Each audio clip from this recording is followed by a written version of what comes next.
ഈ CPM സംസ്ഥാന സമ്മേളനം ഇന്നു മുതൽ 4 ദിവസങ്ങളിലായി കൊല്ലത്ത് വെച്ച് നടക്കുകയാണ്. ഇപ്പോൾ ഇവരുടെ പ്രഖ്യാപിത ലക്ഷ്യങ്ങൾ എന്തൊക്കെയാണ്? സംസ്ഥാന സമ്മേളനത്തിൽ എന്തൊക്കെയാകും തീരുമാനമാകാൻ പോകുന്നത്? ഈ വരാൻ പോകുന്ന നിയമസഭാ തെരഞ്ഞെടുപ്പിനെ നേടുന്നത് ഉൾപ്പെടെ. ഇതിനകത്ത് ജനാധിപത്യ സംവിധാനത്തിൽ കൂടി അധികാരത്തിൽ വരുന്നതിന് നിൽക്കുന്ന ഒരു പാർട്ടി അതിനകത്ത് പോരായ്മകൾ കഴിഞ്ഞ 3 കൊല്ലത്തെ താഴെത്തട്ടോട്ട് ചർച്ച ചെയ്ത് സംസ്ഥാന സമ്മേളനത്തിനകത്ത് ആ ചർച്ചയ്ക്ക് കൂടുതൽ ബലത്തിൽ തീരുമാനങ്ങൾ ഉണ്ടാകുന്ന ഇതിലേക്ക് വരുന്നതിന് വേണ്ടിയാണ് സംസ്ഥാന സമ്മേളനം. അപ്പൊ അതിനകത്ത് നമ്മൾ മനസ്സിലാക്കുന്നത് പ്രധാനപ്പെട്ട ഒരു കാര്യമെന്ന് പറയുമ്പോൾ വോട്ട് ചോർച്ച 2024 ലോക്സഭാ തെരഞ്ഞെടുപ്പിനകത്ത് ഈ പറയുന്ന പാർട്ടിക്ക് സംഭവിച്ചിട്ടുള്ളതിനെ പറ്റിയുള്ള ഒരു ചർച്ചയാണ് പ്രധാനമായിട്ടും വരാൻ സാധ്യത. അതിനകത്ത് പറയുന്നത് പോലെ തിരുവനന്തപുരത്തിലെ ആറ്റിങ്ങല്, ആലപ്പുഴ, അതുപോലെ ഈ പറയുന്ന പോലെ കണ്ണൂരെ ചില പ്രത്യേക മേഖല പാർട്ടി ഗ്രാമങ്ങളിൽ പോലും ഈ പറയുന്ന കോൺഗ്രസ് സ്ഥാനാർത്ഥിക്ക് അല്ലെങ്കിൽ BJP സ്ഥാനാർത്ഥിക്ക് ലഭിച്ചതിനെക്കാട്ടിൽ കൂടുതൽ താമര ചിഹ്നത്തിൽ വോട്ട് ലഭിച്ചിട്ടുള്ളതിനെ പറ്റി ഒരു ചർച്ച ഉണ്ടാവും. കാരണം ആ പോരായ്മകൾ എന്തുകൊണ്ട് സംഭവിച്ചു? പാർട്ടി പരിപാടികൾ എന്ന് പറയുമ്പോൾ നമ്മൾ വിചാരിക്കുന്ന പാർട്ടി പരിപാടി എന്ന് പറയുന്നത് CPM പറയുന്നത് നമ്മൾ സാധാരണക്കാരൻ ഉദ്ദേശിക്കുന്ന പോലെ മൈക്ക് വെച്ച് കെട്ടി ധർണ നടത്തുന്നതിനല്ല പാർട്ടി പരിപാടി എന്ന് പറഞ്ഞാൽ. ആ പാർട്ടി എങ്ങനെ ഓരോ കാര്യങ്ങളിൽ അല്ലെങ്കിൽ അവരുടെ ആശയങ്ങൾ താഴെത്തട്ടിലേക്ക് കൊണ്ടുവരണം എന്നുള്ളതിനെ പാർട്ടി പരിപാടി എന്ന് പറയുന്നത്. അപ്പൊ അവര് അതിനുവേണ്ടി ആൾക്കാരുടെ ഇടയിലേക്ക് തീരുമാനമെടുത്ത് കൊണ്ടുവന്ന് നടത്തിയിട്ടുള്ള കാര്യങ്ങൾ പാർട്ടിക്കകത്ത് നിൽക്കുന്ന ഈ പറയുന്ന വോട്ട് ബാങ്കിനെ മറ്റു പാർട്ടിയിലേക്ക് നയിച്ചതിന് കാരണം. അപ്പൊ അതിന് തിരുത്തൽ വരുത്തണ്ടേ? ആ വോട്ട് തിരിച്ചു വരണ്ടേ? ആ രീതിയിലേക്ക് സമ്മേളനത്തിനകത്ത് തീരുമാനത്തിന് വേണ്ടിയുള്ള അല്ലെങ്കിൽ അത്തരത്തിലേക്ക് അടുത്ത പ്രാവശ്യം അത് തദ്ദേശ സ്വയംഭരണ സ്ഥാപനത്തിൽ അധികാരത്തിൽ വരുന്നതിനും അതിനുശേഷം 2026 അധികാരത്തിൽ വരുന്നതിനും ഈ 2024 സംഭവിച്ച പോരായ്മ അല്ലെങ്കിൽ പാർട്ടിക്ക് സംഭവിച്ച വോട്ട് ചോർച്ച അല്ലെങ്കിൽ അതിനെ മറികടക്കുന്നതിന് വേണ്ടിയുള്ള ചർച്ചകളാവും ഉണ്ടാവുന്നത്. അപ്പം അതിനകത്ത് ഇപ്പൊ നമുക്ക് മനസ്സിലാകുന്നത് സമ്മേളനത്തിനകത്ത് കയറുന്നതിന് മുമ്പ് തന്നെ അതിനകത്തെ കാരണം അവർക്ക് മനസ്സിലായി. ഇവിടുത്തെ ഒരു പ്രത്യേക വിഭാഗത്തിനെ ആവശ്യമില്ലാത്ത പ്രീണിപ്പിക്കാൻ മത്സരിച്ചതിന്റെ കൂട്ടത്തിൽ കോൺഗ്രസ് പ്രീണിപ്പിച്ചപ്പോൾ CPM പ്രീണിപ്പിച്ചു. CPM ആയിരുന്നല്ലോ ഈ മത്സരിച്ച് ഈ ഗാസയുടെ വിഷയം വന്നപ്പോൾ പ്രകടനം നടത്തുന്നു, സമ്മേളനം നടത്തുന്നു, മുസ്ലിം ലീഗ് പോലും ഇവരുടെ കൂടെ കൂടുന്നു, നിങ്ങൾക്ക് മാത്രമേ ഉള്ളൂ നട്ടല് കൂടുതലുള്ള പിണറായി വിജയൻ അവിടെ എവിടെയും പോയി പ്രസംഗിച്ചു കഴിഞ്ഞിട്ട് പിണറായിക്ക് പറ്റിയ രണ്ടാമത്തെ അബദ്ധമായത്. കാരണം നമ്മുടെ ശബരിമല വിഷയത്തിനകത്ത് പുള്ളി എടുത്തൊരു തീരുമാനം, അതിനെ പാർട്ടി തീരുമാനം സ്ത്രീകളെ കയറ്റണമെന്ന് പറഞ്ഞൊരു മസ്ലി പിടിച്ചു നിന്ന് ആദ്യമേ രണ്ട് പെണ്ണുങ്ങളെ കൊണ്ടുവന്ന് അവിടെ കയറ്റി പുള്ളി ഈ പറയുന്ന പോലെ OBC വിഭാഗത്തെ മറ്റ് ന്യൂനപക്ഷ വിഭാഗത്തെ ഒക്കെ കൂടെ നിർത്താമെന്നുള്ള രീതിയിലേക്കായിരുന്നു. പക്ഷെ അതിനകത്ത് പുള്ളിക്ക് പരാജയം പറ്റി എന്ന് പറയുമ്പോൾ അന്ന് പിന്നെ അത് പാർട്ടി തിരുത്തൽ വരുത്തി. കാരണം ഞങ്ങളുടെ തീരുമാനം അല്ലെങ്കിൽ ഞങ്ങൾ എടുത്ത ഈ തീരുമാനത്തിനകത്ത് ഞങ്ങൾക്ക് കുഴപ്പം പറ്റിയെന്ന് പറഞ്ഞ് വീടുകൾ കയറി പറഞ്ഞ് അതിനകത്ത് പിന്നെ നിയമസഭാ തെരഞ്ഞെടുപ്പ് വന്നപ്പോൾ ശരിയാ പിണറായിക്ക് തെറ്റുപറ്റിയ ശബരിമല വിഷയം അതുപോലുള്ള ഒരു വിഷയമായിട്ട് വരികയാണ് ഇപ്പോഴത്തെ മുസ്ലിം പ്രീണനം അല്ലെങ്കിൽ ഈ പറയുന്ന പശ്ചിമേഷ്യയില് നടന്ന പാലസ്തീൻ ഇസ്രായേൽ വിഷയം അല്ലെങ്കിൽ ഗാസ വിഷയം. അവിടെ നിന്നാണ് 14,000 കിലോമീറ്റർ അപ്പുറത്ത് നടക്കുന്ന മുസ്ലിമിനെ ഇവിടുത്തെ മുസ്ലിങ്ങൾ മുസ്ലിം ആകുമെന്ന് പോലും അവർക്കറിയത്തില്ല. അവർ അംഗീകരിക്കത്തില്ല, ചത്താലും അംഗീകരിക്കത്തില്ല. അവർക്ക് വേണ്ടി ഇവിടെ കിടന്ന് മുദ്രാവാക്യം വിളിച്ച് പ്രകടനം നടത്തി അവസാനം അതിന്റെ കൂടെ നിന്നിരുന്ന വോട്ട് ഒലിച്ച് അതിന്റെ പാർട്ടിന് പോയി. BJP ഇതിനെതിരെ പ്രകടനം നടത്തി. അപ്പൊ പണ്ട് വിചാരിച്ചതുപോലെ അല്ല വോട്ടിന്റെ ഒരു ധ്രുവീകരണം ഇവിടെ. നമ്മളത് മനസ്സിലാക്കണം. നമ്മൾ പറയുന്നത് പോലെ മുസ്ലിമിന് മാത്രമല്ല വോട്ട് ബാങ്ക് സെക്ഷൻ, ഇവിടുത്തെ ഹിന്ദുവിനും വോട്ട് ബാങ്കായി, ക്രിസ്ത്യാനിക്ക് വോട്ട് ബാങ്കായി, അതായത് ഇവർക്കെല്ലാം വോട്ട് ബാങ്ക് ആയി എന്ന് മനസ്സിലാക്കണം. അപ്പം CPM-നകത്ത് മനസ്സിലായി. CPM വളരെ ബുദ്ധിപൂർവ്വം വളരെ രശ്മിക്ക് നോക്കിയാൽ മനസ്സിലാകും. CPM ഇപ്പം ആവശ്യമില്ലാത്ത മുസ്ലിങ്ങളെ ഒന്നും പ്രീണിപ്പിക്കുന്നില്ല. അത്യാവശ്യം SDPക്കാരനെ പറയാനും PFIക്കാരനെ പറയാനും ജമാഅത്തെ ഇസ്ലാമിക്കാരനെ പറയാനും ഒക്കെ തുടങ്ങി. ഒന്ന് പൊതിഞ്ഞാന്നേലും പറയാനും ഒക്കെ തുടങ്ങി. ഇവരൊക്കെ ഭീകരവാദികളാ അല്ലെങ്കിൽ വർഗീയവാദികളാന്നൊക്കെ പറഞ്ഞു തുടങ്ങി. അപ്പൊ അവരുടെ പാർട്ടി എന്ന് പറയുമ്പോൾ BJP അല്ല ഹിന്ദു പാർട്ടി. കേരളത്തിൽ അറിയാം CPM ആ ഹിന്ദു പാർട്ടി. കാരണം ഏറ്റവും കൂടുതൽ വോട്ട് ഹിന്ദുക്കളുടെ കിട്ടിക്കൊണ്ടിരിക്കുന്ന പാർട്ടി. ആ വോട്ട് തിരിച്ചു പിടിക്കണം. ആ പോയ വോട്ടുകൾക്കകത്ത് എന്തുകൊണ്ട് പോയി? അതിനകത്ത് നിങ്ങൾക്ക് അനുകൂലമായിട്ട് അല്ലെങ്കിൽ ഹിന്ദുവിന്റെ ഭാഗമായിട്ട് നിൽക്കാൻ തെറ്റുപറ്റിയിട്ടുണ്ടെങ്കിൽ ആ ഭാഗമായിട്ട് ഞങ്ങൾ നിൽക്കുന്നു എന്ന് വരുത്തി തീർക്കുന്ന രീതിയിലേക്കുള്ള തീരുമാനങ്ങളൊക്കെ ആയിട്ടായിരിക്കും ഈ സംസ്ഥാന സമ്മേളനത്തിന് തീരുമാനം വരുന്നത്. അതായത് ഈഴവ വോട്ട് ഏറ്റവും കൂടുതൽ കിട്ടിക്കൊണ്ടിരിക്കുന്ന പാർട്ടിയുടെ അവർ മനസ്സിലാക്കുന്നത് ഈഴവ വോട്ട് ഒലിച്ചു പോയത് ഈ പറയുന്ന BJP-യിലേക്കാണ്.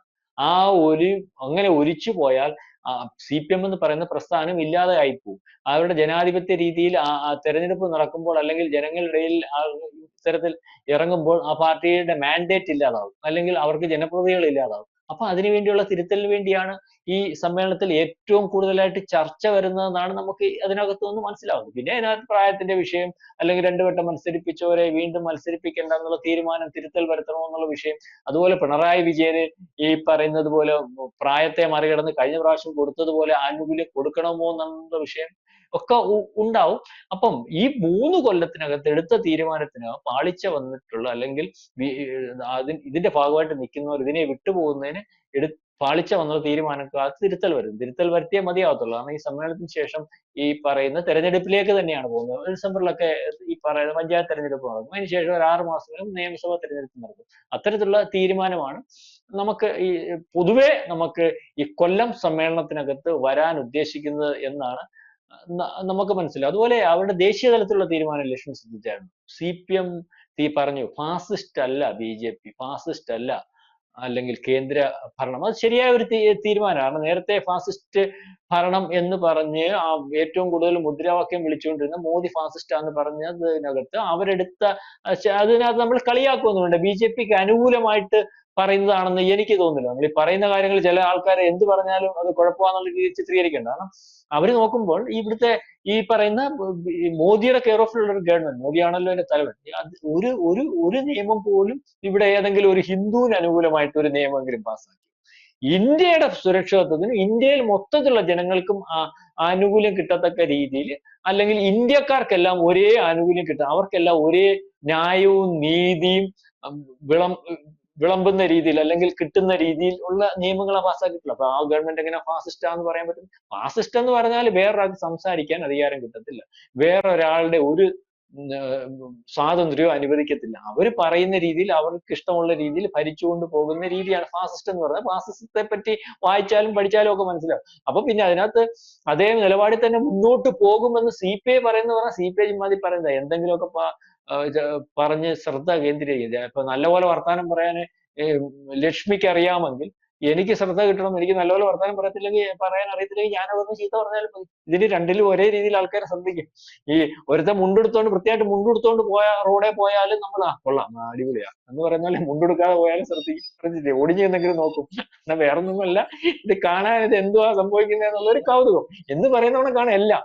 ഈ പബ്ലിസിറ്റിക്ക് നെഗറ്റീവ് പബ്ലിസിറ്റി, പോസിറ്റീവ് പബ്ലിസിറ്റി എന്ന് പറയുന്ന ഇല്ലെന്ന് പറഞ്ഞാൽ എല്ലാം പബ്ലിസിറ്റി ആണെന്ന് പറഞ്ഞതുപോലെ അതുപോലുള്ള കാര്യങ്ങളുണ്ട്. അപ്പം സമ്മേളനത്തിന്റെ തീരുമാനം അവർക്ക് പറ്റിയ തെറ്റുകൾ തിരുത്തുന്നതിന് വേണ്ടി ആ തെറ്റുകൾ എന്ന് നമ്മൾക്ക് ആദ്യം മനസ്സിലാവുന്നത് അവർ ഹിന്ദുവിനെതിരെ തിരിഞ്ഞതും ആവശ്യമില്ലാത്ത പ്രകടനം നടത്തിയതുമാണ്. അതിന് തിരുത്തൽ വരുത്തിക്കൊണ്ട് മുന്നോട്ട് പോകും. അതായത് BJPയുടെ വളർച്ച CPMനെ വളരെ കൂടുതലായിട്ട് ബാധിക്കും എന്നുള്ള ബോധ്യത്തോടു കൂടിയുള്ള തീരുമാനവുമായിട്ടായിരിക്കും കൊല്ലം സമ്മേളനത്തിന് ശേഷം CPM വെളിയിൽ ഇറങ്ങുന്നത് എന്നാണ് മനസ്സിലാക്കുന്നത്. ഈ മരുമകൻ മുഖ്യമന്ത്രിയാകും എന്നൊക്കെ ഒരു പ്രതീതിയൊക്കെ അന്തരീക്ഷത്തിൽ ഉണ്ടായിരുന്നില്ല. അതൊരു പക്ഷെ വലിയ രീതിയിൽ തിരിച്ചടിയാകും. ഇനി മരുമകൻ പ്രഭാവത്തിന് ഒരു അറുതി ഉണ്ടാകും. അല്ല, മരുമോൻ പ്രഭാവമൊന്നുമില്ല. നമ്മൾ ഈ രാഷ്ട്രീയം പറയുമ്പോൾ നിഷ്പക്ഷമായിട്ടുള്ള രാഷ്ട്രീയം തന്നെ പറയും. എനിക്ക് മനസ്സിലാവുന്ന, എനിക്ക് പരിചയമുള്ള ആളാണ് ഈ മരുമോൻ. ഉള്ള കാര്യം പറയാം. അയാള് ഈ പ്രചരിപ്പിക്കുന്നത് പോലെ ഒരു വർഗീയവാദിയൊന്നുമില്ല. ഒരു മാന്യനായ മനുഷ്യനാണ്. അയാൾ കമ്മ്യൂണിസ്റ്റാണ്. പിന്നെ മാത്രമല്ല, കഴിഞ്ഞ പ്രാവശ്യം അയാളെ സെക്രട്ടറിയേറ്റിൽ എടുത്തതെന്ന് പറഞ്ഞാൽ അവർക്ക് ഈ സെക്രട്ടറിയിൽ എടുക്കാൻ യോഗ്യനായത് ഈ മാധ്യമങ്ങൾ ചർച്ച ചെയ്യുന്നത് പോലെ, അല്ലെങ്കിൽ ആരെങ്കിലും ഈ പറയുന്ന അജണ്ട വെച്ച് ചർച്ച ചെയ്യുന്നത് പോലെയുള്ള, അവള് ദേശീയ പ്രസിഡന്റ് ആയിരുന്നു ഈ DYFIയുടെ. അതിന് മുമ്പേ നേരത്തെ അയാള് സംസ്ഥാന കമ്മിറ്റി വരണ്ട, സംസ്ഥാന കമ്മിറ്റിക്കകത്ത് പിന്നെ ഈ പറയുന്ന പോലെ മുസ്ലിം പ്രാതിനിധ്യത്തിനകത്താണ് അയാൾ സെക്രട്ടറിയേറ്റ് വന്നത്. പിന്നെ ആ പ്രാതിനിധ്യം തന്നെ കുറച്ചൊക്കെ ഇളവുകൾ ചെയ്തിട്ടുണ്ടാവും. അദ്ദേഹത്തെ മത്സരിപ്പിക്കുന്നതിന് വേണ്ടി അദ്ദേഹത്തിന് കൊടുത്ത സീറ്റ് കൃത്യമായിട്ട് CPMന് ജയിക്കുന്ന സീറ്റായിരുന്നു. അത് ഒരുപക്ഷെ അദ്ദേഹം ജയിച്ചു വരട്ടെ എന്ന് വിചാരിച്ചാൽ, അദ്ദേഹം ജയിച്ചു വന്നതിന് ശേഷം മന്ത്രിയാക്കുന്നതിനകത്ത് രണ്ടാനുകൂല്യം DYFIയിൽ ഏറ്റവും മുതിർന്ന നേതാവായിരുന്നത്. യുവജനങ്ങളെ പരിഗണിക്കുമ്പോൾ അയാളെ പരിഗണിക്കാം. രണ്ടാമത് മുസ്ലിം പ്രാതിനിധ്യം അയാളല്ലാതെ CPMനകത്ത് വേറെ ആർക്കും CPMൽ നിന്ന് കൊടുക്കാൻ ഉണ്ടായിരുന്നില്ലല്ലോ. അപ്പൊ അതൊക്കെ ചുമ്മാതുള്ള ഒരു പ്രചരണം. പിന്നെ ഇന്ന് വരെ നമ്മൾ ഈ സംസാരിക്കുമ്പം വരെ അങ്ങനെ ചാടിക്കേറിയ ഒരാളെ കയറി മുഖ്യമന്ത്രി ആക്കാനൊന്നും പറ്റുന്ന രീതിയിൽ ക്ഷയിച്ചു പോയിട്ടില്ല പാർട്ടി സംവിധാനം. പഴയ പാർട്ടി സംവിധാനം ഒന്നും ഉണ്ടെന്ന് ഞാൻ വാദിക്കുന്നില്ല. ഞാൻ മനസ്സിലാക്കുന്നത് അത്രയും ക്ഷയിച്ചുകൊണ്ട് നാളെ കാലത്ത് ഈ പറയുന്ന പിണറായി വിജയൻ തന്നെയാണ് ഇപ്പം പാർട്ടിയുടെ നിയന്ത്രിക്കുന്നത്, അല്ലെങ്കിൽ കൂടുതൽ അണികളും അദ്ദേഹം തന്നെയാണ് അംഗീകരിക്കുന്നത്. അടുത്ത പ്രാവശ്യവും അദ്ദേഹം ലീഡർഷിപ്പിൽ വന്ന് നയിച്ചാൽ മാത്രമേ അധികാരത്തിൽ വരത്തുള്ളൂ എന്ന് വിചാരിക്കുന്ന പാർട്ടിയും തന്നെയാണ്. അത് തന്നെയാണ് ഒരുപക്ഷെ ശരി. പക്ഷെ അദ്ദേഹം വിചാരിച്ചാൽ പോലും ഈ പറയുന്ന ആളിനെ അടുത്ത പ്രാവശ്യമല്ല, അതിന്റെ അടുത്ത പ്രാവശ്യവും കേരളത്തിന്റെ മുഖ്യമന്ത്രി ആക്കാൻ പറ്റുമെന്ന് എന്റെ ഒരു രാഷ്ട്രീയ കാഴ്ചപ്പാടിൽ എനിക്ക് തോന്നുന്നു. അത് ചുമ്മാ ഒരു വ്യാജ പ്രചരണം. നമ്മൾ ഈ മോദി മുസ്ലിങ്ങളെ പാകിസ്ഥാനിൽ വിടുമെന്ന് പറഞ്ഞു. കൂടുതൽ വാർത്തകളും വിശേഷങ്ങളും നിങ്ങളിലേക്ക് എത്താൻ ABC മലയാളം സബ്സ്ക്രൈബ് ചെയ്യുക, ബെൽബട്ടനും അമർത്തുക.